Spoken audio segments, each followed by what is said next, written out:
அப்போ நம்ம செவ்வாயை வந்து எப்படி நம்மளுடைய ஜாதகத்தில் இருக்குது அப்படின்னு பார்க்குறதுல தான் ஒரு முக்கியமான ஒரு விஷயம். மெயினாக துணிச்சல்.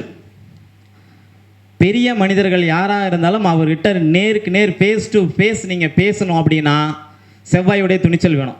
இல்லை சார், அவர் மாவட்டத்துக்கு உயர் அதிகாரி, நான் பேச மாட்டேன், இவர் வந்து ஆளுங்கட்சி எம்எல்ஏ எதிர்கட்சி எம்எல்ஏ பேச மாட்டேன் அப்படின்னா உங்களுக்கு செவ்வாய் சுத்தமாக வலுவில்லாமல் இருக்குன்னு அர்த்தம். அப்போது நீங்கள் ஒரு கருத்தை திறம்பட ஆணித்தரமாக நீங்கள் பேசணும் அப்படின்னா உங்களுடைய ஜாதகத்தில் செவ்வாய் வலிமையாக இருக்க வேண்டும். நீங்கள் முருகனை கும்புறது அதெல்லாம் ரெண்டாவது விஷயம். ஒரு நாடு இந்தியா மேலே போர் தொடுக்கிறதுக்கு தயாராகுது. நம்ம வெளியுறவுத்துறை மந்திரி ஜெய்சங்கர் சார் அங்கே போகிறாரு, தமிழ்நாட்டை சேர்ந்தவர். அவர் போகிறாரு. அவர் போனோடனே ரெண்டே வார்த்தை தான் சொன்னார். இப்பொழுது இந்தியாவில் பாரத பிரதமர் திரு நரேந்திர மோடி அவர்கள். யோசனை பண்ணி முடிவெடுங்க.